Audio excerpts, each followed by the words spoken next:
Benjamin Castle are Americans. Watching the footy. Liam Ryan saying, kick it my way, I want to jump over the pack, and here he comes! Ryan! This is Buddy Franklin! This is the greatest showman! Got the handball off to Myers. Myers looking for the lead of Stengel. Gee, they're good. Gee, they're sharp. Razzle dazzle Rioli. Oh, who else? McDonald! From inside the centre square. Boys kick the goal. Boys kick the goal. From inside the centre. I can't believe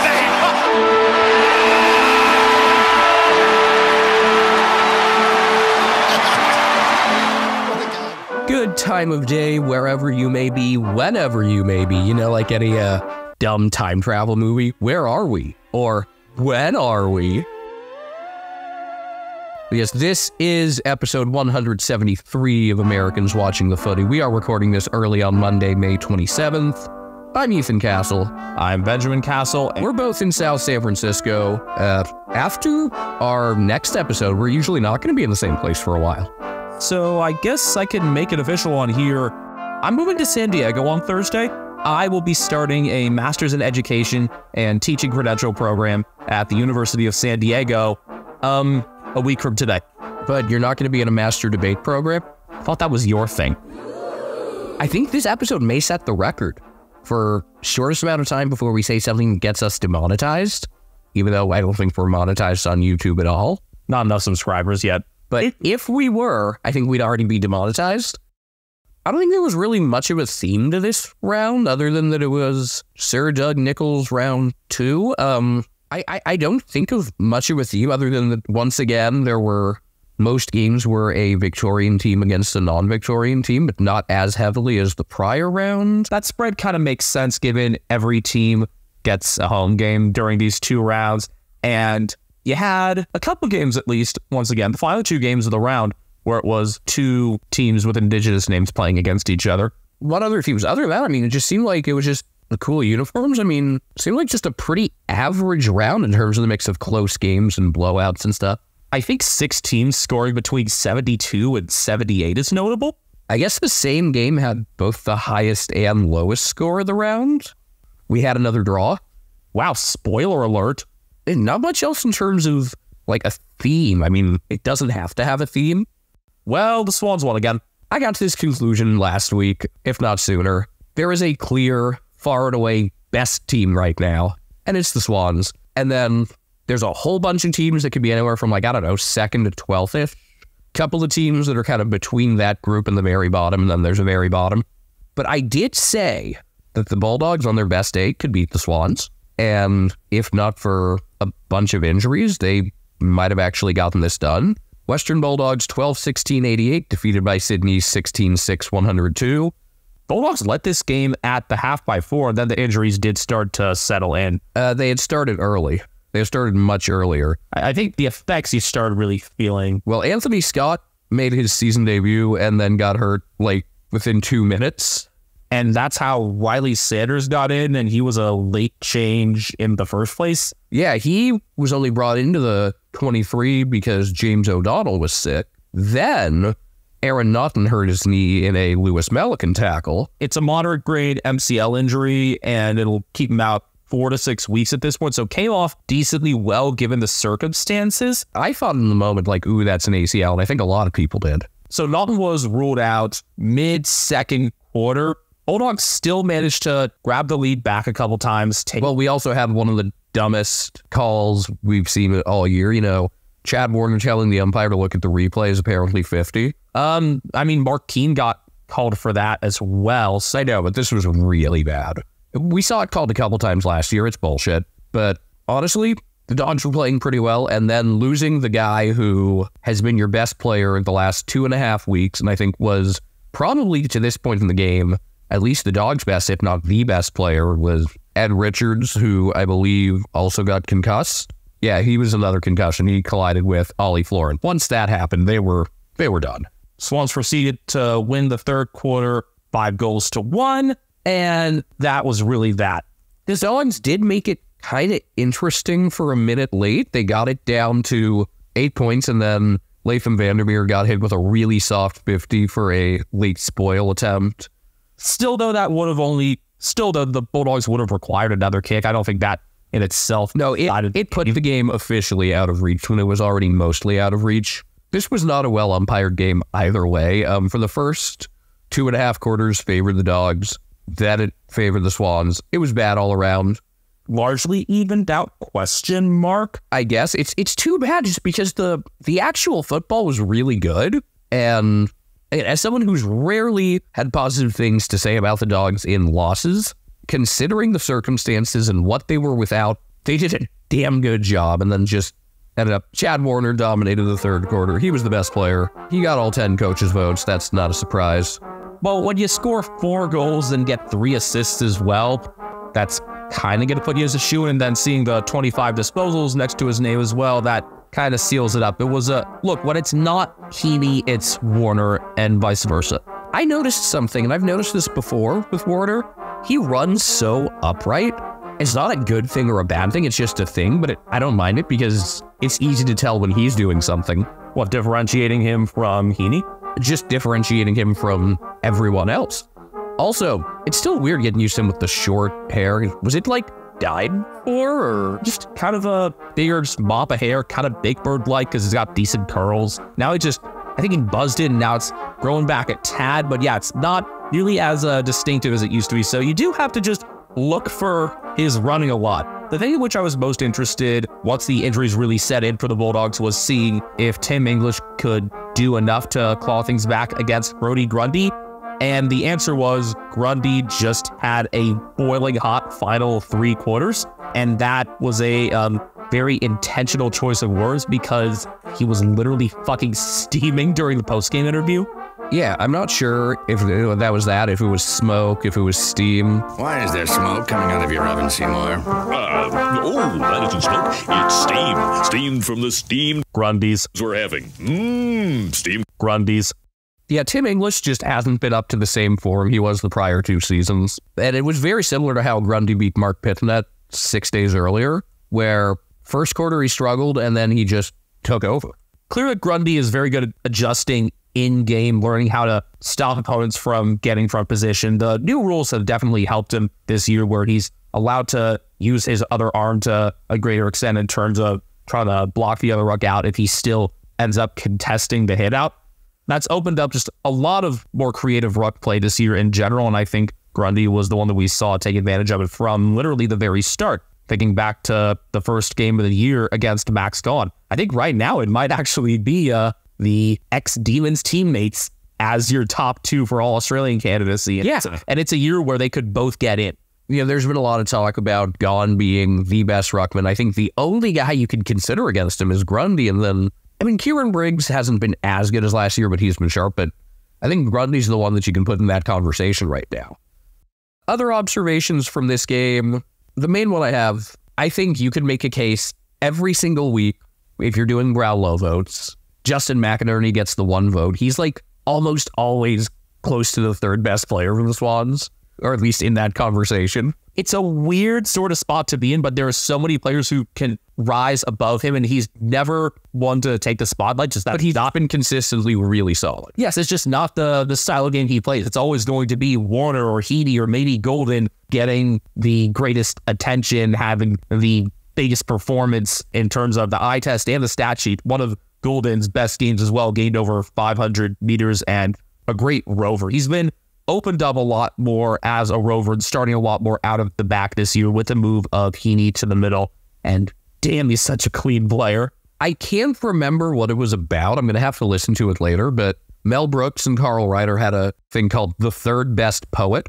I do not remember at all what this one was about. My memory of Mel Brooks stuff is pretty good, but since McInerney's like the 3rd best player, all I can think about is the 3rd best poet. If the Dogs play like this, they'll beat most teams. Good luck with that on Friday. Well, they go Collingwood next, and that's 2 teams that have a lot of injuries. Then Brisbane.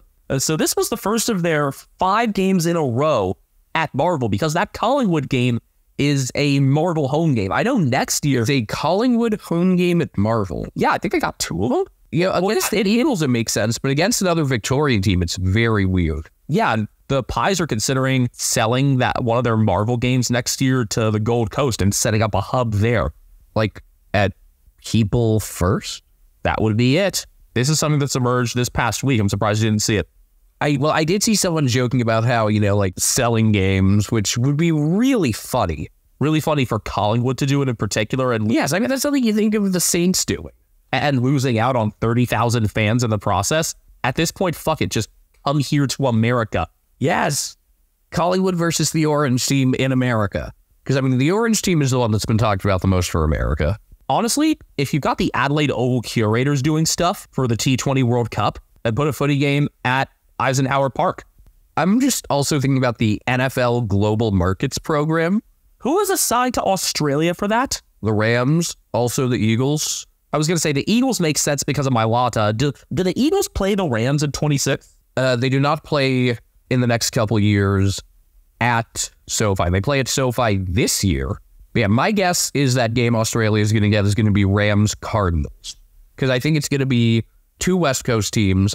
And I don't think they'd take the Niners or Seahawks because that's like a big thing for those teams at SoFi to totally outnumber the Rams down there. Maybe they do it with like the Buccaneers or Saints or one of the AFC South teams. But I think most likely I'm going with the Cardinals. And I'm going with 2026 because that's the year where the Rams have 9 home games. Soon enough, there's going to be an 18th game on the schedule and every team will be international for a game. Or just the 17th game would be international. 8 home, 8 away, 1 neutral actually makes sense. Yeah, but this is not a league that usually does things that make much sense. But I do just want to mention a couple of the NFL international markets real quick. I know the Steelers have all of the island of Ireland. The New York Jets also have Ireland. Yeah, well, the Jets have all the British Isles. I think Woody Johnson... No, the Jets just... Oh, yeah, they do. I think Woody Johnson, having been an ambassador, probably helps with that. One of the funniest names, by the way, in sports ownership. But my favorites have to be the Cleveland Browns have Nigeria. The Detroit Lions have Austria and Switzerland in addition to Germany. The Indianapolis Colts have Austria and Germany. So do the Kansas City Chiefs, who also have Switzerland. But for some reason, Indianapolis doesn't have Switzerland. The Miami Dolphins have Colombia. The Philadelphia Eagles have Ghana. In addition to Australia. And New Zealand. Okay. Which of these is the funniest? I think that's the funniest. I think the Browns having Nigeria might be funnier. No, I think Ghana might be the funniest. Or Colombia. Colombia's pretty funny. Imagine if the AFL tried to do international markets for all of their teams. That's exactly why I bring this up. Collingwood would get the Southern United States by default. I think Geelong would have dibs on Ireland. Geelong and then Brisbane, if you're looking at current lists, maybe. I guess the UK would go to the Giants. Yeah, it would. Canada gets Essendon.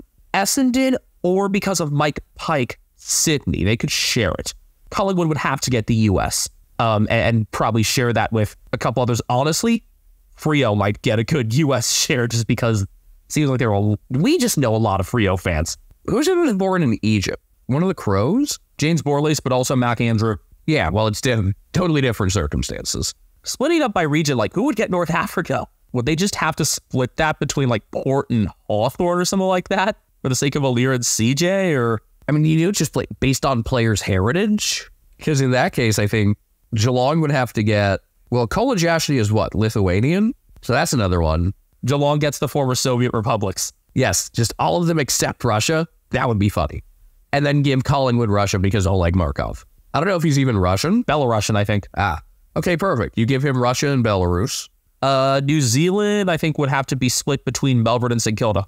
What about Richmond? Yeah, Oleg Markov was actually born in Belarus. Yeah, I think Richmond as well. But we can talk about this another time. This is a good off-season content. I want to come up with, like, the silliest ones possible. Like, who gets Paraguay? This is good off-season content. North gets Israel.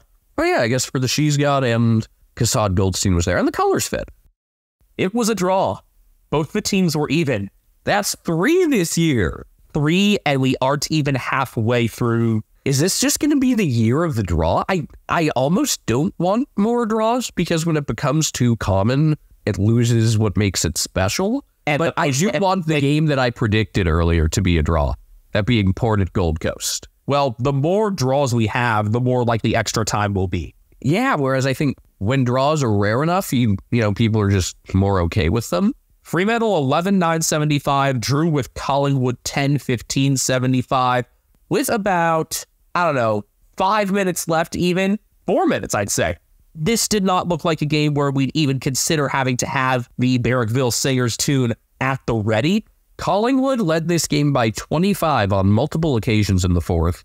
Between that and the kicking accuracy, I think it's fair to say, unlike the prior two draws, this is one where one team should really feel like they should have won this game. The Pies also had the first 9 inside 50s in the fourth quarter and converted for a goal on just one of those.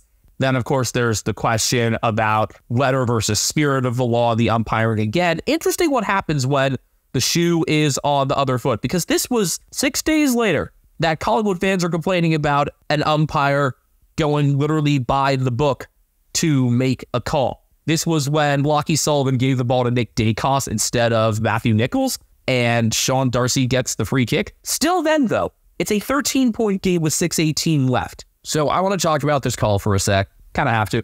It's not like Dacos was way out of the way. And my belief generally with officiating in any sport is the less people notice you, the better. And you would have been noticed far less not making this call. Now, there were some other pretty bad calls in this game early. There was the one that gave Collingwood the lead at quarter time, where there was a pretty soft free kick reversal against Jai Amos, who, by the way, just might have been the worst player in this entire round. But Charlie Dean started the contact with him. Amos kind of held him high, but didn't even knock him over or anything. And that got a free kick reverse, and that gave Harvey Harrison a goal after the quarter time siren. Harrison continuing a solid patch of games for him. Harrison and Joe Richards have really risen as a lot of the Collingwood midfield and half forward group has been out injured. I really like Richards, and then Lachie Sullivan's been good. But Collingwood, similar to the Bulldogs the night before, didn't take enough advantage of dominant stretches. Like the Bulldogs in the first half, they should have been up by a lot more than they were. Collingwood had chances to really bury this game in the second quarter, where they ended up going down by 13 at half because they kicked 5 behinds in the second to Frio's 3-1. And then, 5-3 in the third was better, and that's where they took the lead. They won the third quarter 33-4, and then the fourth, Frio won 31-15, and Collingwood kicked just 2-3 and had some chances to really put this out of reach and didn't. Each quarter had a very different flavor to it. That's what makes this game so entertaining. But it's clear that the tide should have gone in Collingwood's favor rather than just the cross waves annihilating everybody at the end. Awesome moment with Alex Pearce going forward and kicking the goal to bring it within a point in the first place. His first goal since the closing round of 2022. That was very much a captain's goal. And he was one of the people who was closest with Cam McCarthy, and he touched on that in just a really sensitive and moving post-game interview. I think Abby Holmes read the Oval on that very well. I've come to really appreciate how Abby Holmes handles things in terms of interviews. I think she's just an excellent interviewer because you can tell that she has good personal relationships with so many different players and has a better pulse of what's going on than a lot of the actual broadcasters do, where some of the broadcasters, they discover things during games that everyone else has known for a while. It's have you done any research? No, I think she legitimately does the research. And look, if Mason Cox likes you, I'm probably going to like you. And I know Mason and Abby are quite close. Was it not a great miss from Jeremy Sharp at the end? Yes. But is that the thing on which you should really be fixating? No, it should be more that Collingwood didn't take the greater number of opportunities that they had. Lachie Schultz playing in a draw against his old side, all sorts of discourse surrounding him. He didn't end up being that much of a character. He was there. Yeah, he was there. Booed him. Another Frio connection on Collingwood's list. Ed Allen debuting in this game. Pick 19 from 2022 out of Claremont. His father, Ben Allen, was Frio's inaugural captain. It's his name that's part of the Glendinning Allen medal. But yeah, the Sharp miss, I'm not going to look too much into that. He played a very good game, did really well on the wing once again.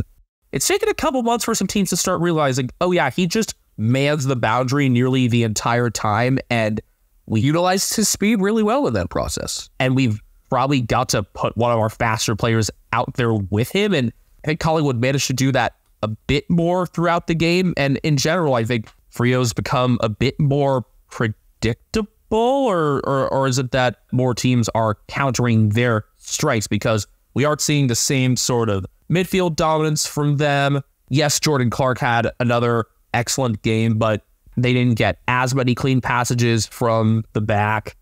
They just aren't the same team as they were a month ago, despite not having huge injury changes. So what gives, Ethan? I think the way they play has become kind of predictable. There were stretches, especially in the middle quarters of this game, really up until like mid-fourth quarter, where it seemed like teams have just kind of figured them out. And I forget who it was on Twitter, might have been Rudy Edsall, saying that like, oh no, it was the Chaps Chat Cats that tweeted it was, if Fremantle and St. Kilda swap coaches, I don't think a single thing would change for either team. Now, I think they use totally different methods to get what they do, but there's that same sort of control from the back. And aside from Clark, there's really no player that accelerates play for them nearly enough. Like, if you put Jordan Clark on the Saints, I think things would look extremely similar there to how the Dockers look right now, or say if you like swapped Clark with Jack Sinclair, as crazy as that sounds. Well, I think there would be a bit of a change because the Saints do have their midfield probably actually like handling the ball more with guys like Wood and Ross, whereas... Are you sure Rowan Marshall wouldn't just keep yeeting it out of the ruck? No, I think he would actually have more use. Well, we did see that from Sean Darcy and Luke Jackson in this game. Welcome back to Darcy. Here's my thing with Darcy. I don't think he's bad by any stretch. I just think Frio need to find a way to keep Luke Jackson more involved when Darcy's in there, and I'm not sure how you do that. Do you try giving Darcy some forward time? I mean, I know that's not really his role. I think it's more giving Jackson some of the Mark Blitzov's template with having him as a second tall in the center square, kind of to the side of the center bounce. You saw that a lot from Geelong in 2022 when it worked to really good effect. And if you have that tall presence in there, someone who's plenty physical enough, then maybe that could open things up for the Brayshaw and Sarong duo as well. I think there could be a real domino effect from that. Plus, you've got some pieces you can move in terms of the tall forward group. Maybe from time to time you could flex Darcy or Jackson forward a bit more to give Jai Amos somebody else who can occupy some of that attention. Maybe Sam Sturt will emerge as that second forward, especially as Sonny Walters gets toward the end of his career. I'd like for Sturt to get some more opportunities within the season. And in general, just find ways for Jackson to be able to accelerate play in the middle third, linking up with guys like Sam Switkowski, who has been very valuable again this year as that piece supporting faster movement. We always say that about him and Michael Frederick, who was out concussed. There were a lot of stretches in this game that Frio controlled, and they just don't turn that possession and territory dominance into enough actual scoreboard dominance. That's the biggest thing is, is it that their style isn't conducive to that? Is it that they just aren't being aggressive enough? And then my individual takeaways from this game, let's see. I already talked about Harrison, Richards, and Sullivan. Nat Fife looked kind of old. That's going to happen from time to time. Maybe you manage him at some point soon. This might have been Jager O'Meara's best game for Frio. I thought he was pretty good. Been working his way back into form these past couple weeks. Look what happens when you actually consistently give him games in the 22. Or probably now that we say that, they're going to have Fife be like a sub for O'Meara next round. The tough thing here is when you look at, they've got a bye coming up, but other than that, they've got a pretty tough stretch of games. I guess the Suns at home is kind of forgiving because the Suns at home and the Suns on the road are two very different animals. I find myself cheering for this team more and more. I mean, it helps that this was against Collingwood, but I was really pulling for him in this game. Has this somehow become my second favorite team? More than the Orange team? Might be. We'll see. I didn't have anything against individuals from the Orange team while we played against them this week. We'll get to see. I think some of it is just how do I feel about a team when they play Geelong? Yeah. Well, you've been mighty frustrated with their performance over the Dockers in the past few years, so I think probably they're your number 3 at the moment. North Melbourne, 7-6-48, defeated by Port Adelaide or Yardapulti, 16-11, 107, out at Blundstone Arena. even though he couldn't soak up all the boos in Victoria, the horny one was clearly fueled by playing against his old team and had another one of his best games, the best player at stoppages, and had a goal as well. The biggest thing out of this game from an individual standpoint, though, is that Nick Larkey's goal streak came to an end after, about a season and a third? Something like that. I forget the exact number. Oh, speaking of streaks, just got a cool swamp stat for you. Nick Dacos tied this week for the most votes in that game. He got 9 coaches' votes out of a possible 10, tying with Jordan Clark. That brings him to 39 in 4 games. So that is something that has been done 3 times ever. The other 2 by Dusty and Patrick Dangerfield. Wow. Nobody's ever done 40.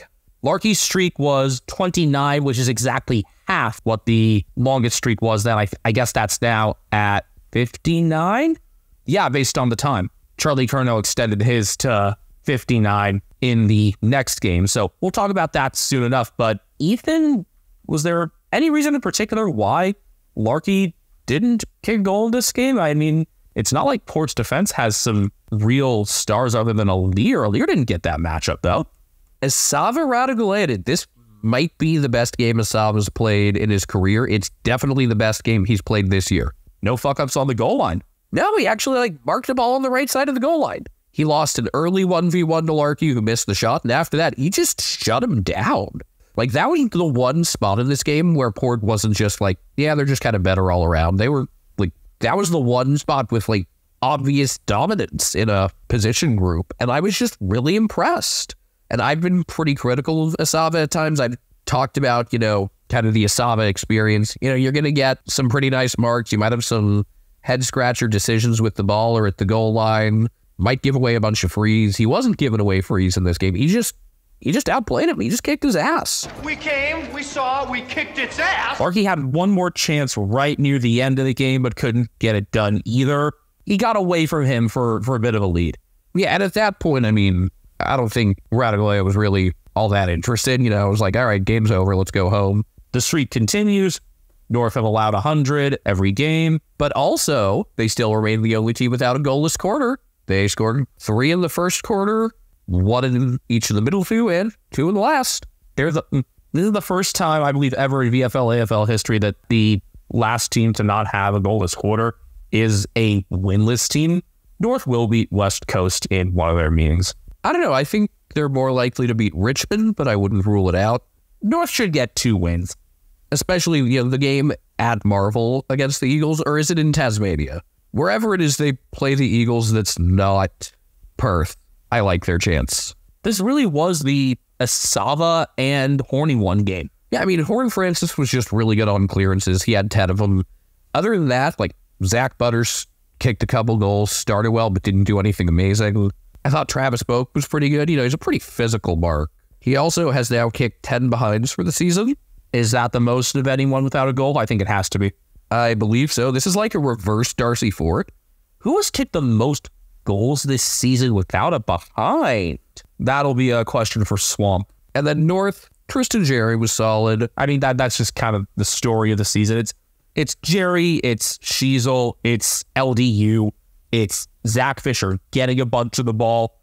Charlie Coleman, I still really like Charlie Coleman, and he seemed to be getting into it a little with, I think it was Butters. He's the guy, kind of like Eagles fans had with Oscar Allen last year, where it's I am so happy to see you develop, and I would run through a wall for you. Again, I really think North could have something here in defense on the tall side between him and Josh Goder if he gets healthy. And Callan Dawson, you could fit Miller Bergman in there as well. He, of course, has that hamstring injury, but the 2 that I'm the highest on right now are Combin and Goder, and there's no pun intended there with highest.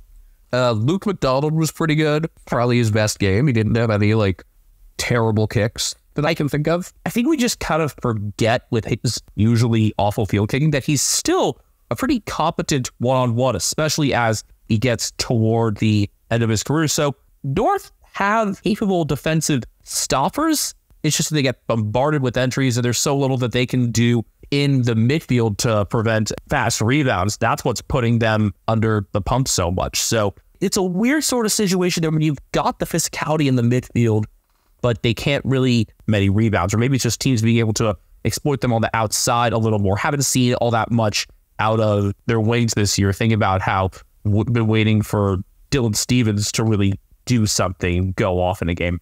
Is that also something where Griffin Logue would help? Logue's a flexible enough player that maybe it could spring some of the more mobile defenders further downfield. Would you maybe even consider putting Sheasel to the wing? I don't know.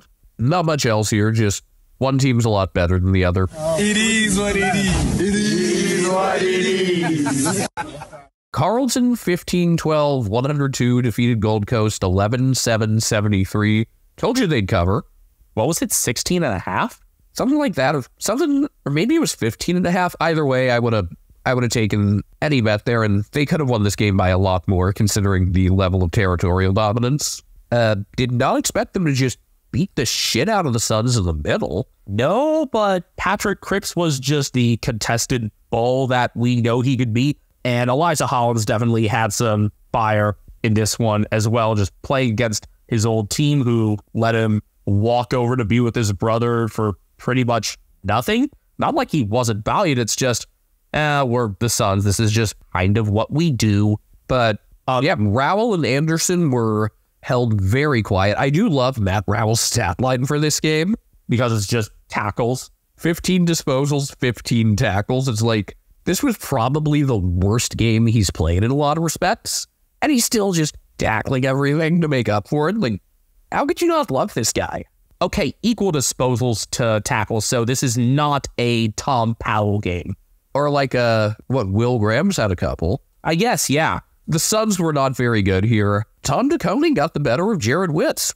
Well, we do see Witz as just sort of that hit ball ruck, but we also complimented him a couple times. It may have been in the Coast Clash and then in a couple others for actually having some craft there as a ruckman and not always doing the obvious thing. Tom DeConing is just not a straightforward ruck matchup, and the Blues continue to look better when they've only got one ruckman in there. I know Mark Pitnet has had a couple really solid games, but they look to be more open and more varied with just DeConing in there. So, DeConing, I still really like Pitnet. I do too, and I think there would be a team out there who would really kill to have him just be their number one. I think it's just like they've got to find a way to incorporate both, because I think both are in their best 22. It's just how do you... Both would be in there to play off each other. Both would be among the best 22, if not 18 rated players if you're just going by like video game ratings. But it's the difficulty of actually fitting the two of them together on the oval, because DeConing's got a lot more dimensions to his game than just I'm a ruckman. We've seen his ability as a strong mark in wing and forward situations. Pitnet is less of that. He's much less mobile in general. So how do you really manage that there also in a year where Harry Mackay is still struggling to be consistent in front of goal, and you could use him as that other full field mark when DeConing is occupied? We came into the year talking a lot about positional versatility because that was something that Chris Fagan said, I think maybe even before the season began. And DeConing and Mackay are definitely a couple to highlight in terms of that versatility, whereas Pitnet, what you see out of Mark Pitnet in about 3 minutes of Blues play is what you get. Great to see that Jacob Wiedering was able to play this game in full. This was largely a cleaner game for the Blues in a lot of respects. They managed to not have to use the sub until the game was already well decided in the fourth quarter and could just pull off Matt Owies to get Jack Carroll in.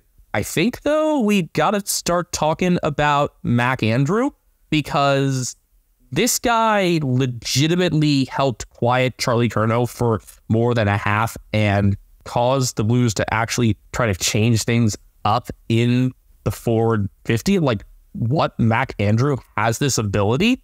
You look at this guy that's built like Waluigi. You know that he can leap. You know that he has good endurance.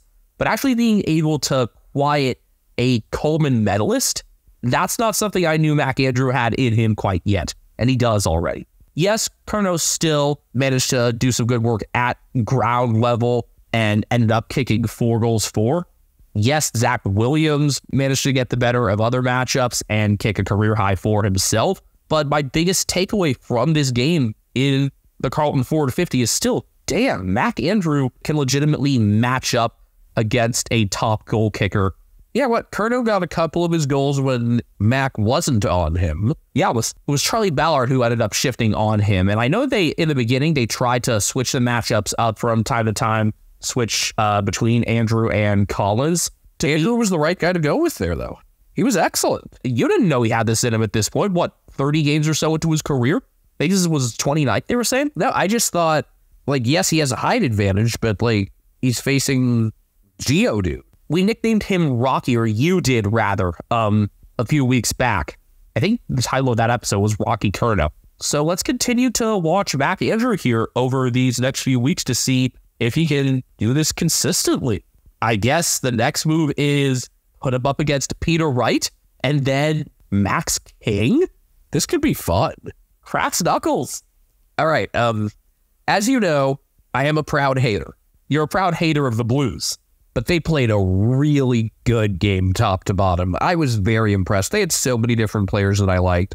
I thought Nick Newman was awesome. Hello, Newman. Blake Akers was really good. Sam Walsh was his usual self. Matt Kennedy was really sharp. I think Akers was also his usual self in a lot of respects. Gets a goal, got into the mid-20s again, 26 disposals, active on the wing, but also a pretty turnover-prone player because he's a really aggressive kick. And that's something that continues to definitely sour some people's opinions. At this point, though, you just kind of take it as a part of his game for everything else he can offer because he's still one of the better playmakers on the team, even with that relatively high turnover frequency. For a fucking third rounder. Both the Hollins brothers were solid. I thought Brody Kemp was good. We didn't mention that Zach Williams kicked 4 goals. I did. Oh, okay. Well, he really didn't play back at all. He hardly did anything defensively, but he kicked 4 goals, which just not the guy I would have expected. Top to bottom, what a really good team performance. Yes, the Suns midfield got overmatched, but I don't think the Suns played that poorly other than Jed Walter only getting 1 disposal. I think Carlton were just way too good. Consistently getting the entries meant the defense didn't get much time to rest, so I think there's definitely some element of that in there. And you could tell even Mac Andrew did tire as the game went on. In terms of Williams, though, he's been that stopgap measure with Jack Martin and Jesse Motlop still out. They've both suffered setbacks as of a couple weeks ago, so not sure if you'd see either of those JOs before the bye. If you can keep things healthy in defense, and if Brody Kemp keeps having as solid a game as this one, if I could nail my Carlton sleeper pick for a second year in a row, then yeah, let Zach keep doing what he's doing. You know my opinions on Blues fans, but there is one thing about Blues fans that I really, really like. And I've appreciated it before, but just in this game, it just stood out more. What? Especially when there was a whole build-up. It's oh, what? There was something really funny and endearing about it in this game. It's you are probably my least favorite fan base, but I like this thing you do. I like this dumb thing. They should also cheer whenever Adam Sod bounces the ball, too. That's something else that they need to do. This is the next step in Adam Sod appreciation. You know, Benjamin, 78% of our listeners are between 18 and 35 years old, so they probably want to start a podcast like we did. How do you know that number, Ethan? Thanks to the analytics we have for Spotify for Podcasters. Formerly known as Anchor, sorry Frio fans, Spotify for Podcasters has tools that allow you to record and edit your podcast from your phone or your computer. No fancy software needed. It's so easy you can edit it while drunk. And Spotify for Podcasters doesn't just allow you to upload to Spotify, you can also distribute your podcast on platforms like Apple, Stitcher, and more, just like we do. Best of all, it's completely free. Not only is it free, you can even make money from listener support or ad revenue. Hint, hint. Download the Spotify for Podcasters app or go to podcasters.spotify.com to get started today. Hey, it's us again. Hopefully that ad played. If not, I guess we got to sort things out. If you aren't already doing so, make sure to follow us on all sorts of social media at Americans Footy. Personally, our handles are BenjaminHK01 and Castle Media on Twitter. What's this furry thing doing? And that's Brian Harambe. He's on Instagram at @catnameDbrian. He was acting up during the break. We played with him. So during the break, I checked in on the third best poet. It's probably the least funny, like, Mel Brooks routine I have saved, which still makes it better than 99% of things. Basically, it's this poet who just, like, makes up words for stuff. And he talks a lot about how much he loves cantaloupe. Rickety sack, bring that podcast back. Or maybe you don't want to because Geelong 11-8-74 defeated by Greater Western Sydney 11-12-78. You had this penciled in as a loss just because, well, the Giants in Geelong, it's their fourth straight win there, and nobody's done that since right around the turn of the millennium. Partially the typical cast of characters with a big late showing from Toby Green, excellent game-winning goal from him. In defense, though, no Jack Buckley, no problem. Hello, Lek Alir. I really wish he would have done this against any other team, but I can't be mad at him. He is an awesome story. I find myself always supporting South Sudanese players, and he was great. Also, you just in general have this positive attitude about the Orange team. I remember what you said an episode or two ago.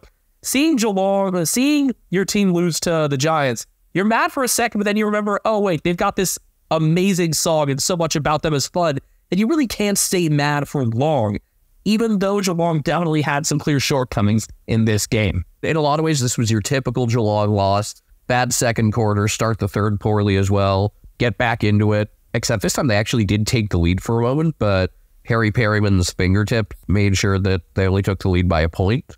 And that was huge just from a momentum standpoint. And it turned out they only got one more point after that. And Toby Green kicked the go-ahead goal with 7:11 left after Oisin Mullen got smothered, which was one of Oisin's few touches.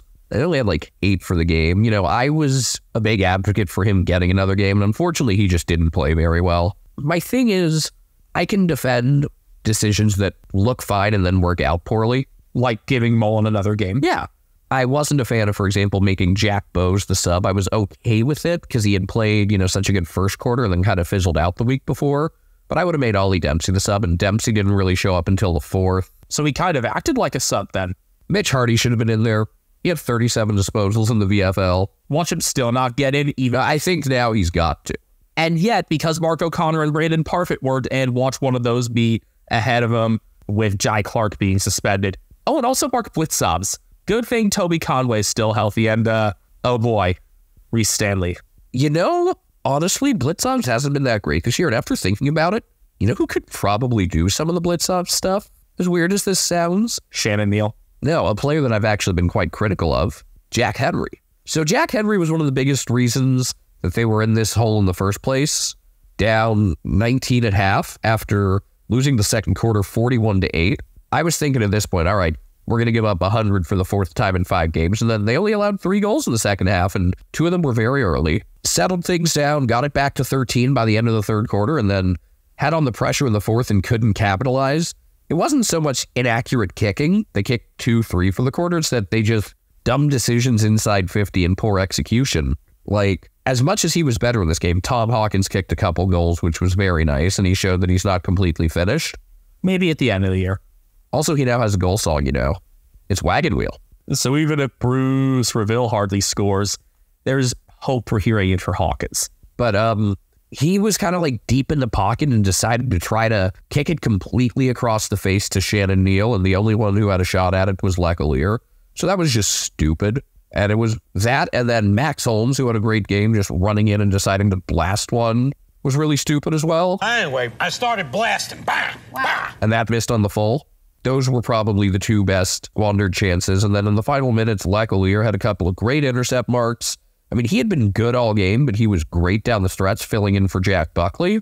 Well, one of them should have been a ball up because Ollie Henry got more than a bit of it. At the same time, at least getting the stoppage would have been important. Oh, yeah. The thing is, I realized, even with that and a couple other bad calls, like Max Holmes having Xavier O'Halloran for like 5 seconds and not holding the ball, it's not even the worst of the round. Mac Andrew had Charlie Curnow for maybe longer and didn't get it. This game was still very winnable, and the Cats lost it.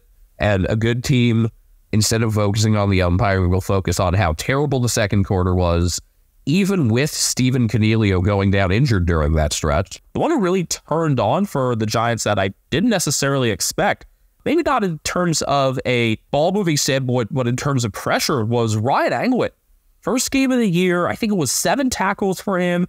And I didn't think he was anything amazing, but he was solid. Just helping make up for the couple outs that they had and played above my expectations. So he's a watch for me to potentially have another solid game next week, see if he can really solidify a spot for, even a month or so at a time before Josh Kelly gets back in. Not next week. It would be a week after next week because they've got a bye now. Yeah, bye, and then out of that, they've got Hawthorne. That'll be fun. That's got to be a Tasmania game. Oh, yeah. I came away from this game, from a Giants standpoint, impressed by the depth that they had in the midfield. Again, guys like Agwin, Perryman, and Toby McMullen making up for some of the outs in terms of tackling and pressure, and Toby Green having one of his most active roving games, 24 9-score involvements and 7 marks, in addition to his 2 goals, too. When the Giants were at their best last year, it was because the whole structure from the middle 6 into the forward 50 allowed Toby Green to do whatever the fuck he wanted. And even with a couple important players out, that was still possible for him in this game. So that's a big tick for the Giants.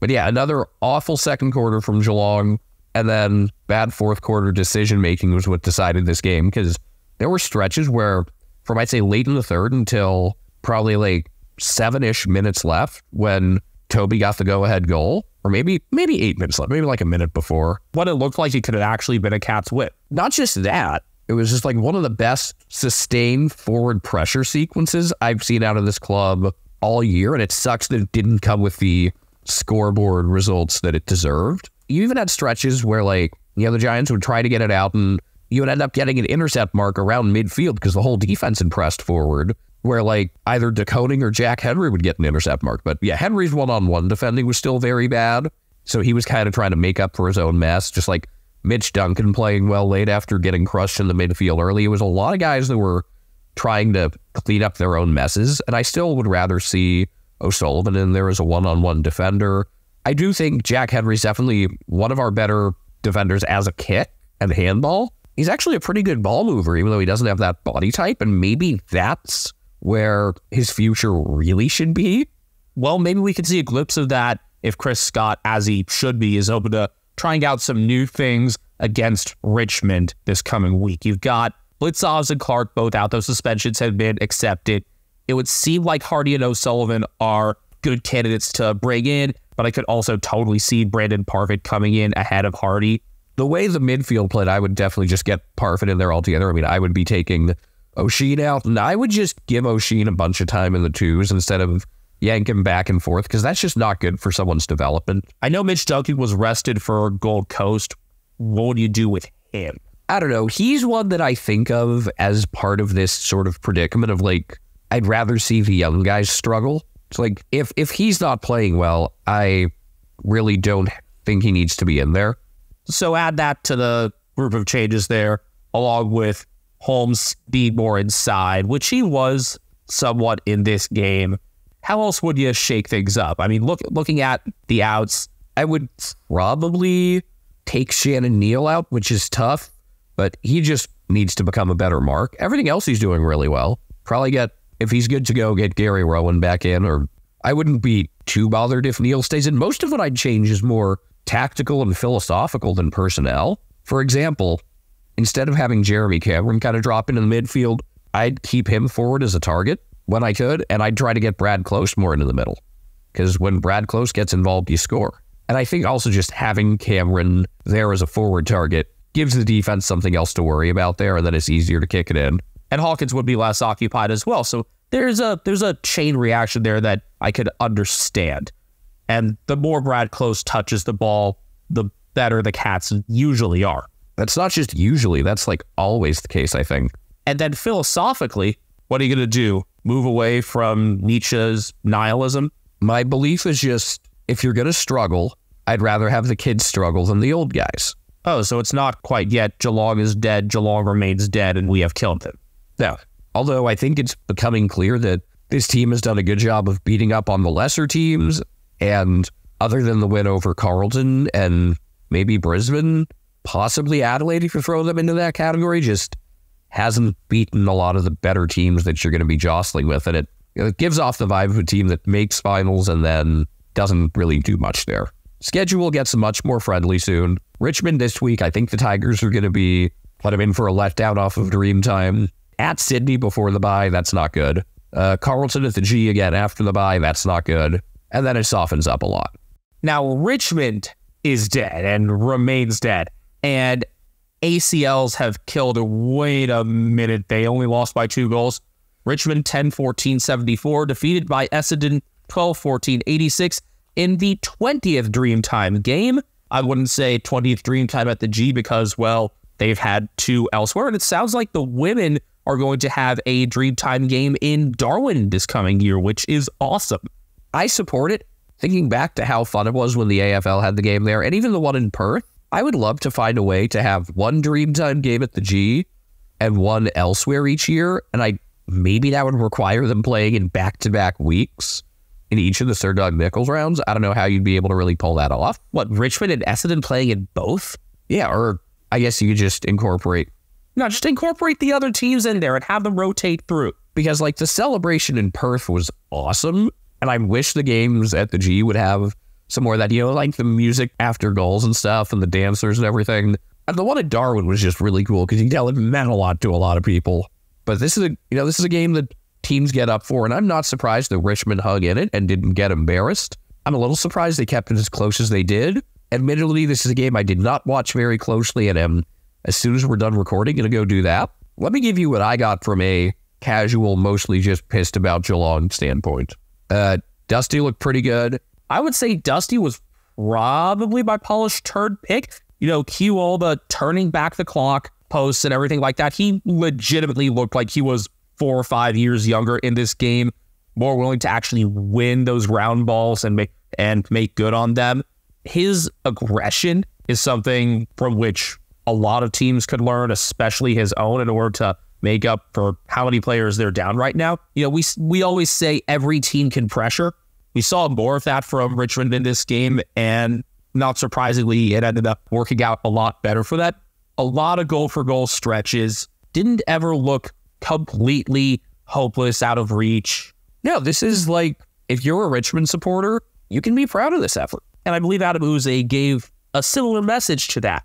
With the young team, though, and with that pressure and aggression, it can mean overstepping and breaking out too early. And Essendon's first 8 goals, at least, which carried all the way into the start of the third quarter, those all came off Richmond turnovers. The Tigers managed to clean things up, be much tighter at stoppages from there. That was the biggest reason they had a lot more control in the third quarter. They kept things physical throughout the game, and that was really noticeable in the second half, just not really fatiguing nearly as much. I think the stoppage success, kind of more of a stop-and-go nature of the second half, allowed them to conserve their energy for a bit longer, and it alleviated pressure off the defensive unit, obviously. So overall, a more balanced game for Richmond, and one from which they can take a lot of positives. I would say, obviously, aside from the Sydney one, I would say this is easily their best performance this year. And for it to come without a lot of their most important pieces tells you that there might actually be something brewing there.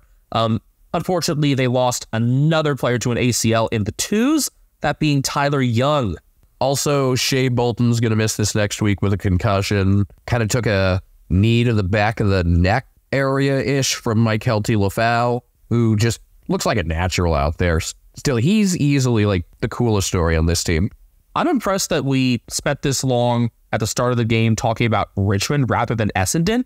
Well, tell me what was impressive from Essendon other than that Jordan Ridley marked everything. Okay, there we go. Jordan Ridley fucking marked everything and came forward for a goal. 31 disposals, 14 intercepts, 8 intercept marks, over 750 meters gained. Oh yeah, this was his first game of the season. And as I said, in the weeks leading up to his return at the AFL level, things look so much more secure in defense for Essendon because they have that. Well, I don't think anchor is a great word for it, because an anchor is just something that's totally steady and might weigh you down, but rather just kind of a hub or a center of gravity. Maybe like a cornerstone? Cornerstone, keystone, I could see that. But Ben Mackay is clearly like the center of gravity in this defensive group, and everything else works because he's there. Better season out of Jaden Laverty, more mobile options for him and Ridley now that they're in. Mackay stayed steady in this game. Nick Cox looked like he avoided any major injury concerns. The problem for Essendon the past, 4 or 5 years before this was how to figure out the right mix of defense, how to have that one person, if it existed for them, around which everything could revolve, because they had the other pieces there. Now that they have Mackay, you don't have to miscast Ridley or Laverty like you had to shoehorn Brandon Zerk-Thatcher into being your number one man defender last year. You know what's funny? I could imagine if Brandon Zerk-Thatcher was still on the team, he'd actually fit really well now.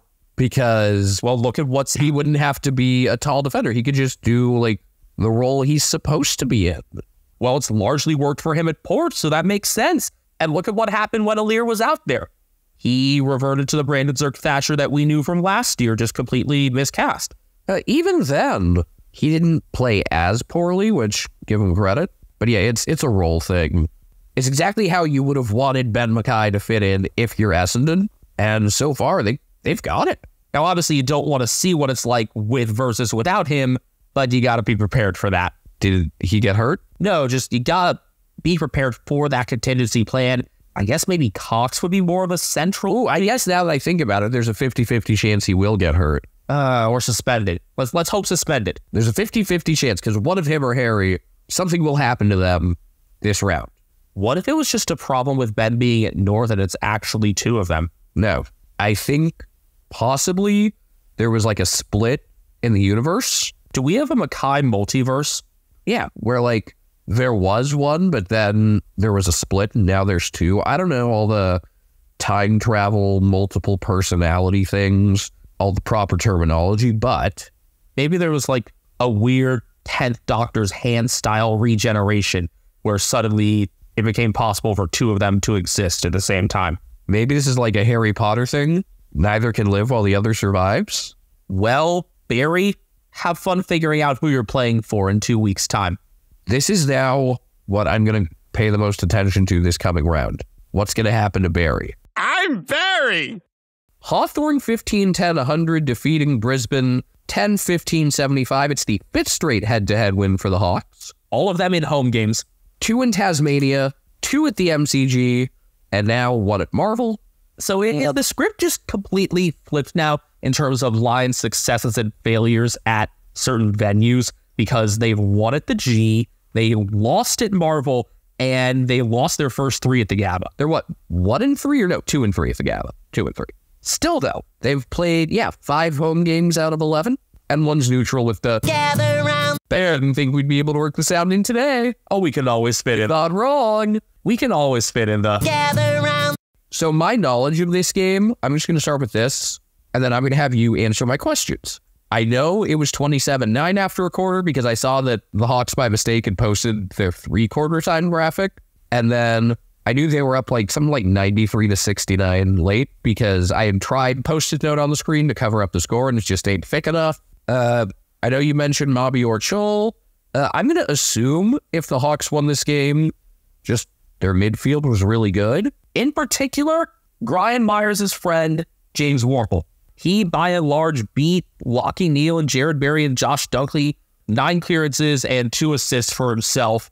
One of his cleanest games, and he was dominant at stoppages through the middle of the second quarter, at which point they put Jared Berry onto him. He was still able to work through Berry a decent amount, but you could tell that giving Berry that man assignment did help free up Neale. I think this just validates my point that Will Day doesn't make the Hawks a finals team. He makes them he makes them much more competitive. They look like a year away instead of just a complete mess. 9 score involvements for Day as well, largely working in a midfield and half forward spot. This was a perfect Leo Puglisi game. Because Brandon Ryan got a goal. Brandon Ryan got a goal in the first minute, and then the Hawks controlled things from there, basically. So he liked Brandon Ryan because he was a Bull Ant and then a Hawk. Just a good amount of upside for a young forward. I think the Hawks like where they are, though, with Kalsher Deer coming into the fold and Bobby Orchol being around, because he actually started off this game quite poorly. The broadcasters called him a little bit out of sync, and I think that was very accurate. Just missed mark attempts and some inaccurate kicks early on. Usually he isn't able to rebound from a bad start. He did in this game and kicked 3. So that's a big kind of character tick for him. And also on the forward side, how about 4 goals for Lions legend Jack Gunston? Who was he matched up with? He ended up staying around Harris Andrews, a lot of the time staying on the ground with him and just keeping Andrews occupied enough that he couldn't go over and help some other contests. So that was a really good role for him. Obviously, he'd have some good intel on how to play the Lions defenders with the year that he spent there. This was his 249th game. His 250th will be up against his first club this coming week. That's an interesting early Saturday game. That's one that feels like it should be an alternate venue game. It's been in the past, that's why. Well, yeah, that's one that they've had multiple times at Utah's 2021 and 23. Wasn't Riley Philthorpe heavily involved? That was 21. God, it was that long ago. Wow. And Darcy Fogarty had the late winner, Anzac round this past year. They do play the Giants down there. This is a really favorable stretch of schedule for the Hawks, I think, in a lot of respects. I mean, the Giants will be tough. Richmond, maybe they'll be a little healthier. And then out of the bye at the Eagles, they've got a chance to make some noise before they head actually down the highway to Geelong for once. You will never hear the end of it if the Hawks actually win. No. My belief with the Hawks, it was like, it's similar to what I said about Nick Watson. Get your licks in while you can. I mean, look, at some point in the next few weeks, they're due for a stinker because they've played really good football. 4 weeks in a row? Yeah, 4 weeks in a row, and they've emerged with 3 wins and learned a lot out of the 1-point loss at Port. You saw Blake Hardwick slide back at the end of each of the final 3 quarters to help stem some bleeding. I know that it's been so common this year for Hawthorn to give up late goals, red time goals. He didn't do much for me in fantasy this week. Just with a steadying presence there in defense, an extra man that allowed other assignments to work properly. I still won, though. And Hawthorn ended up kicking a few late quarter goals. So that's clearly a concern they addressed this week. And we know Sam Mitchell's a bright coaching mind. We knew he'd get it right. What went wrong for the Lions other than they got outdone in the midfield? Outdone in the middle, Andrews didn't have as much license to roam. Dean Zorko had one of his fuckhead games. I think it was 3 frees against and just in general some poor long kicking. He's a player that just tries to do a lot and usually gets away with it. He didn't this game. It was 4 frees against and 3 other turnovers. And then otherwise, the Lions have largely become too predictable in terms of moving the ball from stoppage and from kick-in. It's usually the same cast of people, and it's the same type of movement as well. They're so reliant on the corridor, and they have so many players just starting in that narrow middle patch of the oval. Is this something where maybe they're missing what Daniel Rich provided? Maybe it comes from having to move Kalachi into more of a steadier forward spot with Lincoln McCarthy out.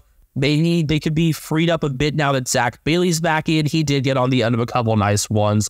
Very happy to see him back. He's my favorite Brisbane Lion to watch.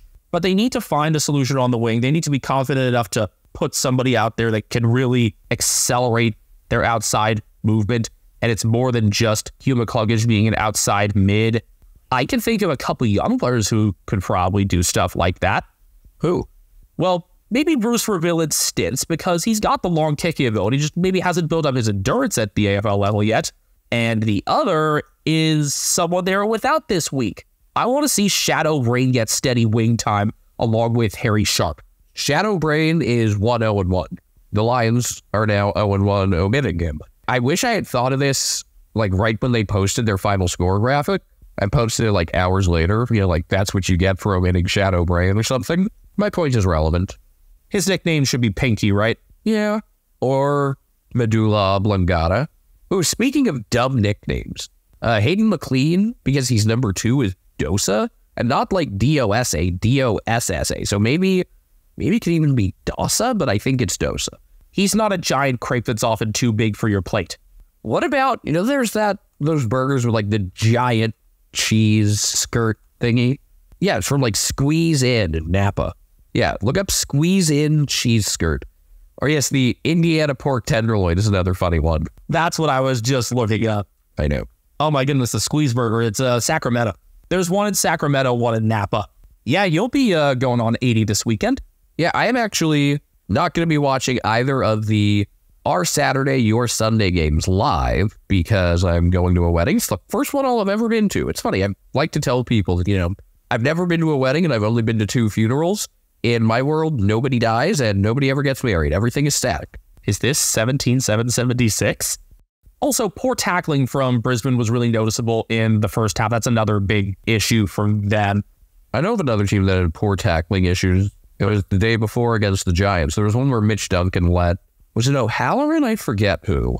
Just blow by him that he didn't make a second effort. He just kind of stayed there on the ground, even though I don't think he was hurt, which that can't happen.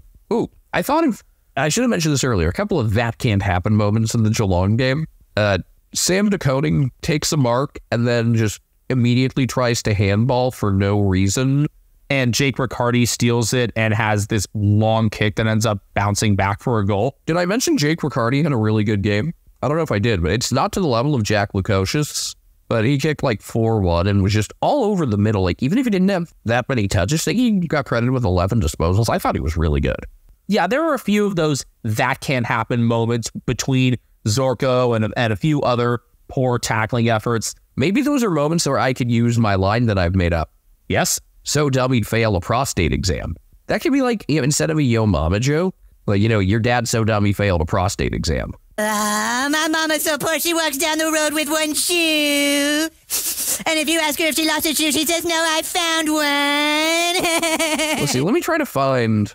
Let's see, yo mama's so dumb she failed a survey. Yo mama's so dumb she failed her pregnancy test. Yo mama's so dumb she tried to climb Mountain Dew. Yo mama's so dumb she thought a quarterback was a refund.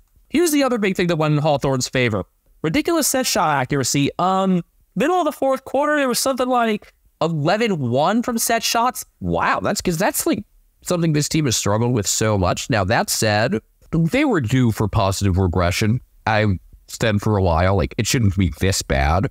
You combine the set shot accuracy with the conversion rate from stoppage, where they more than doubled their entering average of 27 points generated from stoppage. And yeah, this is just a comprehensive win for the Hawks, and I'm really happy that they performed this way. A couple players that I want to highlight on the individual front. Big fan of Cam McKenzie, and I like him a lot too. I think between him and Connor McDonald, I know this team doesn't have as many mooks as who has the most. I guess it's Sydney, McCartan, McLean, McDonald, McInerney, yeah. But yeah, I really like what both McDonald and McKenzie kind of do in that role of supporting the main core of Dade, Newcomb, Nash in terms of the younger group. Warple's not quite in that younger group. He's more established. McKenzie's already got some really nice vision in terms of the field kicking, and he had one of his better offensive games as well, getting a couple goals and just picking spots well. The other very active player for this game, we're going to continue with the M theme here, but we're shifting from last names to first names. Is that Mabior? Now, we already talked about Mabior. Okay, because I do want to mention, I don't know if I got through the whole Mabior thing, but I've said at times it's just been effort and what do we need to get a whole game out of him? So who else with an M first name? Another first-year Hawk. Who? Massimo D'Ambrosio. He needs to say it. Well, the Hawks really aren't going to have any primetime games, so... Do it on Easter Monday next year. 27 disposals at 588 meters gained.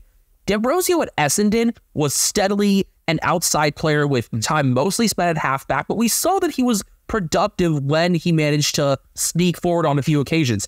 He's had this steady center square and half forward assignment at Hawthorn, and he's been facilitating some of their better passages. He's not often the one to start the passages, but he's this solid mover in the first part or the middle of a chain. Warple and Newcomb get clearances, and here's D'Ambrosio there to be one of the guys available for that next disposal. I love how Sam Mitchell and company are using him. Whereas I think they kind of underutilized Carl Amon. Although Amon has done a fine job. In that Saints game, I thought he was really good at orchestrating stuff out of the back. I think they've found a lot to do with Massimo that Essendon never could. Looking ahead, I was thinking about when could BT get to say it? Yeah, the schedule really isn't friendly to it. Other than maybe we get that Sunday afternoon middle slot. Yeah, in round 23 against Richmond, which, that's a really rough Sunday slate of games. You got North in the first one, you got Hawks, Tigers in the second, and then you got the Eagles in the third. At least it's the Eagles at home, but yeah. Snooze Fest Sunday, that one. But D'Ambrosio with 7 score defaultments, 4 side 50s, 588 meters gained, and 10 pressure acts as well. He belongs where he is right now. And he was one of our personal favorites. We just kept advocating for him to get full games at Essendon. Now that he's getting the opportunity at Hawthorn, I feel like we're really being validated. Before we move on, I'm just going to go through a couple more Yo Mama jokes I found here. Yo Mama's so fat she got cast and planted in the apes as the planet. The timing in that one is key. Yo Mama's so fat if she wears Guess jeans, the answer pops out. These are more original than I thought. Yo Mama's so stupid she thought Tupac Shakur was a Jewish holiday. And he's Jewish! Your mama's so dumb she stared at orange juice for 5 hours because the package said concentrate. Yeah, I heard that one. Your mama's so fat she fell in love and broke it. Your mama's so fat she on both sides of the family. Really? I thought that was just Western Pennsylvania. Here we go. That too. This all stemmed from the failed a prostate exam line. And finally, the all-time classic. Your mama's so big fat that she didn't was a McDonald's Big Mac. Okay, how many people actually get that? So I, again, did not see the Hawks-Lions game live. I was in high school baseball. I got home and on delay, like I guess about a half behind-ish. Watched the middle Saturday game, which was the national broadcast in Australia on 7 and here in America on FS2. Seems like that's pretty normal for us to get that middle Sunday 7 game. Unfortunately, we only got a little bit of the montage, like what, not even half of it, I think. But Melbourne 14-16-100 defeated St. Kilda 9-8-62. That is a very misleading score because the Saints kicked a bunch late. They kicked 3 very late goals. This should have been about a doubling up. Yeah, this was 98-44 with 5.5 minutes left. Melbourne led 31-6 after a quarter. Couldn't really pile it on in the second despite territorial dominance. Well, also, it didn't help that they kicked 4-7 in the first as when the ball lived in their forward half. Yeah, they could have easily been up like 40 instead of 25 at quarter time. And then they poured it on in the third, 37-8. And before the late goals in the fourth, it had been like, it was like 22-9. Max Gawn absolutely dominated Rowan Marshall in the battle of the Kiwi Rucks, I guess. They both got New Zealand heritage. Marshall might have been born there, I forget. Yeah, there have been games where Marshall has like stood his ground against other good ruckmen, but then just played dumb, like last week against Freo. And yeah, he was born in New Zealand, in Taranaki. But his family relocated to Australia when he was less than 2, like a year and a half. I don't like saying 18 months. I don't like saying number of months for a child's age once they're over a year. And Gawn was born to New Zealander parents. But Gawn, there was speculation that he might not even be able to play because he was going through tests on his ankle a couple hours before the game, working through sprints, and yeah, he was just fine. Just another likely 3-vote performance for him at the G. Just complete dominance in the ruck. Yes, he was helped by poor play from his opposition, but he created a lot himself, a lot to advantage. He launched 5 scores, 10 clearances. He was the everywhere sort of Max Gawn that we've come to expect. And what a time for it to happen when the D's entered the round in 7th and now look fine in 4th. Look stabilized ahead of an important encounter with Freo out at Traeger Park this week. I am looking forward to this game, and it looks like the weather should be good as well. Unlike last year, which prevented a lot of people from getting there and just made the game super ugly. Yeah, I mean, there's going to be rain a couple days this week in the Red Center, but for the Sunday afternoon, it looks like it should be like low to mid 60s Fahrenheit. Gentle weather. And this will probably be more relevant in our preview episode, but you know the meme of like sexual harassment in the workplace, and it's like the fat guy telling the girl she looks pretty, and she goes like, "Ew, gross," and then like the hot guy does, and she's like, "Oh yeah," or whatever. So my version of that is like ugly wet weather footy in Alice Springs, gross. Ugly wet weather footy in Cairns, fucking hot. I feel like we need to make this meme now. Yes. It's for the fat guy she calls HR. That's the one. This was the Demons' first game over probably about a month-long period. definitely before they have their bye round 14, where they were without Jake Lever, did not matter. Stephen May, Tom McDonald, and Adam Tomlinson worked extremely well together. Damn it, I wanted to introduce that because I was going to introduce it as Stephen May and the two Toms. Or, well, really, just that Melbourne's defense was led by the two Toms, McDonald and Linson. May is definitely still the leader. Yes, but I was so impressed. There were times when I thought Adam Tomlinson was like one of the worst players in the entire competition. When he's gotten his chances the past couple of years, he's made me wonder why other clubs haven't sought his services to be in the best 22. 25 disposals, 12 intercepts, 7 marks, 6 spoils. And then McDonald, 16 disposals, 9 marks, 6 spoils, 5 intercept marks. They're kind of built similarly and have similar hairstyles, so sometimes it was like, turn around, I need to see if that's a 20 or a 25. I was going to say the similar numbers don't help either. They were both really good, and then I thought in the midfield, his numbers weren't huge, but I really liked Jack Viney. This was the best game he's had since very early in the season. It was a more forward half-heady game for Viney, getting into contests in front of the center square. I love that role for him. If you've got Christian Petrarca and Clayton Oliver occupying the center together, this was a bit steadier of a midfield game for Petrarca. I think that just helps Viney play a more natural role. Yeah, it's funny because I think of Petrarca is playing further forward, and he was still pretty good in this game. 2 goals, 24 disposals, 9 score involvement. It's a matter of knowing you can't just keep Petrarca there the whole time like you did against the Eagles. You do that, it just opens up the midfield. It's as if they're almost down a player there compared to their opposition.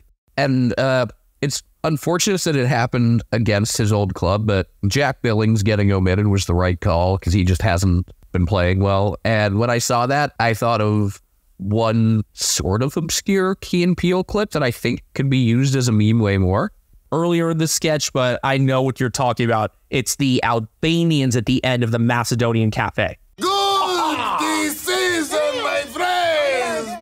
And why was Billings omitted? Because season debut for Lockie Hunter. Hey, he played well. He got, an early goal, 20 disposals. Created a lot more havoc with his speed than Billings. Billings is more physical-based. Fits so well, just him teaming up with a combination of Ed Langdon and Caleb Windsor. It just works in a way that it doesn't with Billings. Billings, yes, has decent enough endurance, but he doesn't have a matching style to those other couple. And you saw a better game from Langdon because Hunter was there also. I liked Langdon's role. He wasn't just on the wing. I liked Tom Sparrow's role. These just looked really solid. And again, the score does not tell you how dominant they were. Christian Salem, 32 disposals. I thought he was just really effective at ground level. Another 27 for Alex Neil-Bolin. And that was despite, I think, getting a pretty decent cork at one point. St. Kilda list of positives is Mason Wood and Max King. I mean, yes, Jack Steele had his 33 disposals, but only once or twice was it like, oh yeah, that's like vintage Jack Steele getting dirty in the contest. Jack Sinclair had a goal and 30 disposals, but I think he was too much towards the middle. I think of him as roaming the outside, kind of like Max Holmes is doing, and he hasn't been doing that. But yeah, Mason Wood had 27. Max King had 3 goals, but what I really liked was actually his work kind of along the boundary towards the pockets and the wings, entering the forward 50. He had a couple bounces and nice runs, and I liked how he played. I thought this was one of his best games in terms of showing off versatility instead of just camp out in the forward 50, mark, kick. And I'm surprised that it happened in this game when they didn't have the exact tall look that you'd expect. It did mean more responsibility for Anthony Caminiti, and I think that's good for him longer term. You know, he's got to become a better kick for goal, though.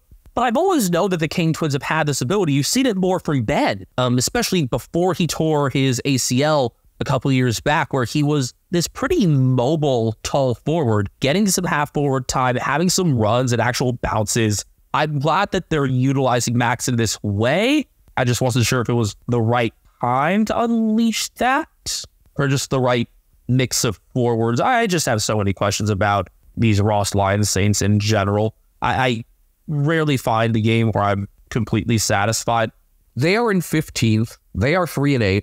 Under normal circumstances, I would say that a team in their position is fucked, but I have been terrible at predicting anything about the Saints, so I'm just not gonna even make any predictions. I can only tell you what's happened so far hasn't been good, and this looks like a team that I don't know how much is a shortage of talent, how much of it is the ugly side of Rossball. Next 3 weeks, heading into the bye, they've got to clean up. At West Coast, home against the Suns, at the Gabba, where they played some somewhat competitive games, despite losing usually. When I think about the Saints at the Gabba, I just think of them losing a bunch of guys. And I say that because out of the bye, it's Port, Sydney, at Adelaide. Okay, Eagles again.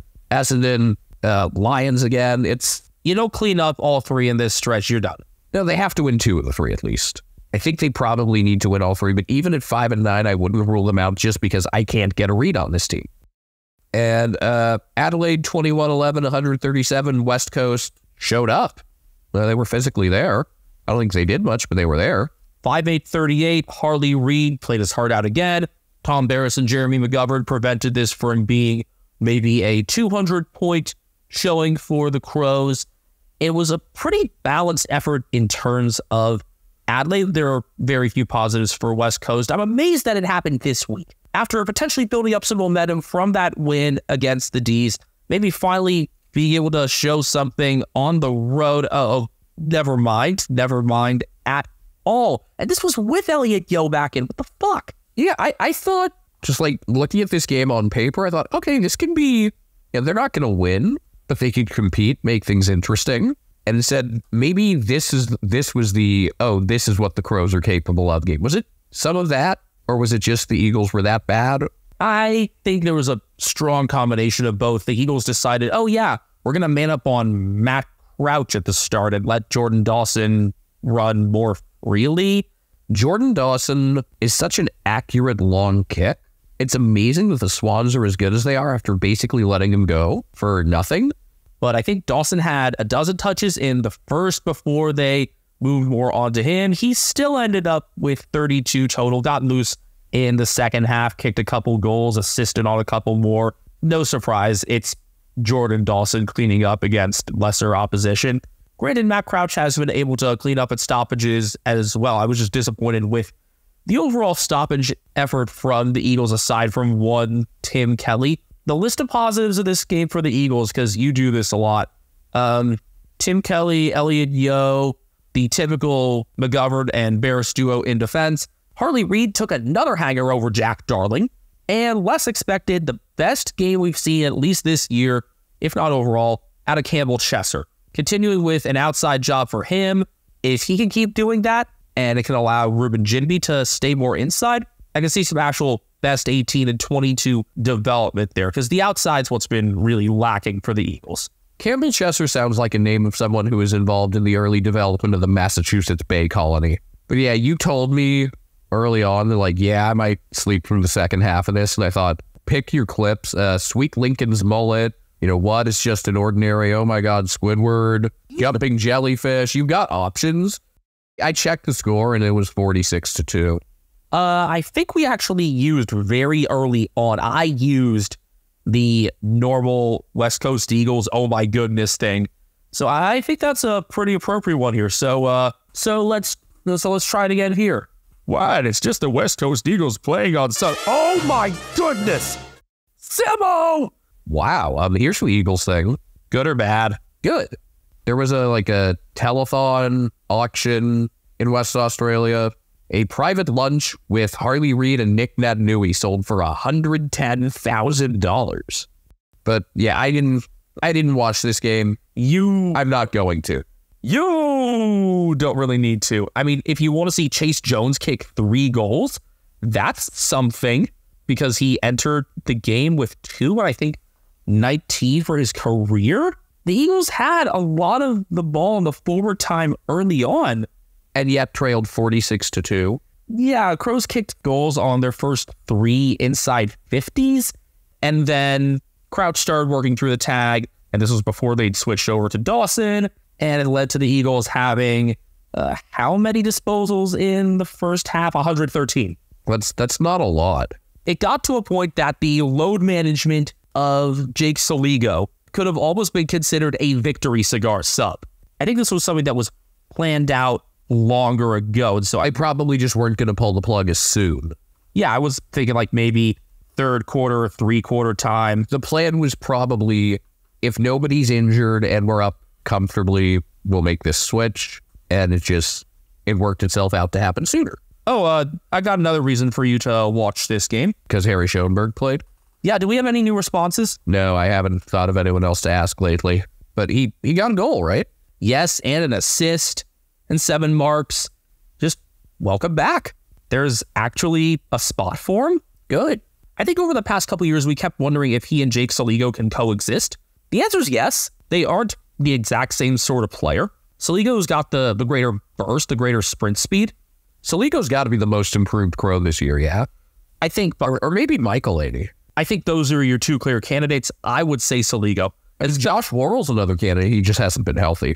I think it's evident with Rory Sloan out from the beginning of the season and now retired, how Saligo has just slid into that role so comfortably. I would not be shocked if he gets gifted number 9 for next year. Number 9? This game against the Hawks this coming week, I think is really interesting. Yeah, I think it's like who has an outside shot at playing finals game? And can the Crows do something on the road? Again, they have just the one Tasmania win, right? Oh, no, they do have a second road win. They have that win at Marvel over Carlton. God, I forgot. So a chance for a third road win and to prove that they could actually still be in finals contention? I guess so. All right, nominees and stuff? Awards time. Take it away, Ethan. Mark of the week, the round 10 winner was Bailey J. Williams over Harrison Petty. It should have been Cal Achi over Nathan Broad. Yeah, what the fuck? Do Eagles fans just vote like crazy? I mean, there are a lot of us. Round 11 nominees, Chad Warner in a pack, kind of over Brody Grundy's shoulder. Maybe that was why Grundy was steaming. Tyson Stengel jumping early but putting his knee into Toby Green's back. And Lecolier's game-saving leap where he kind of turned around in midair, took it over Tyson Stengel and also kind of Harry Himmelberg. I'm going with Lecolier. I am going with Lec as well. None of them impressed me enough to say these are end-of-year finalists. The Lec one was pretty cool, though. Yeah. Especially when you consider the significance. The in-game significance, yeah, but and the significance of the passage of time. The significance of the passage of time. When it comes to the actual mark itself, though, if there's not a lot of contact involved, like there was for Lex, usually it's because it's somebody going back with the flight, like you saw with, I think it was Sam Walsh a couple years ago, or the old Jonathan Brown one. Well, there was contact in Brown, so I think Walsh is a good comparison there. But I think Leck would take it for this round. Your round 10 goal winner was Harley Reid with his 3 bounces away from Christian Petrarca out of the center and finishing at full speed from 45. That, I think, is your leader in the clubhouse for goal of the year. I think it's between that and Fritsch. Or maybe Isaac Reichens for last round could be considered too. I think those are your top 3 so far. Your round 11 nominees. So Bailey Humphrey missed a kick across the face, and Nick Holman was there to kick. Really harsh angle snap for a left footer in the left pocket. That one really impressed me. Then you had Jake Riccardi forcing that Sam DeConing turnover. We talked about this before. It was a goal from the center square. Fuck, I can't believe that. It started out on the outside and the first bounce brought it back in. And then you had Dusty doing his thing on a give and go with Kane McAuliffe and straightening up. I think my winner's Holman. My winner is none of these because the best goal of the week wasn't included. That being Bailey Humphrey, who had a Joel Jeffrey setup and took his kick at a really sharp angle from the right pocket. It was kind of the Chris Paul hits a huge 3 because it cut the deficit to 41. So close. But that was easily the best goal of the week. That was the one that really made me say, damn, like in real time. The Holman one, yeah, it was pretty cool. But Humphreys was way better, and I don't get how it's not a nominee. It was clearly the best. I kind of did like a bait and switch there, mentioning Bailey Humphrey, and then, oh, wait, it's not his goal at all. Also, we have our Rising Star nominee for the round. Last week it was Kai Lohman. Who was it for round 11? It's Harvey Harrison. Very nice. Could have also made a case for Joe Richards, honestly. I mean, I really like him. I think, God, this isn't really scary. Just Collingwood, I think they have the group to pass the torch to as some of their guys age out. And that eventually just exceeds Scott Pendlebury in 2058. Something like that.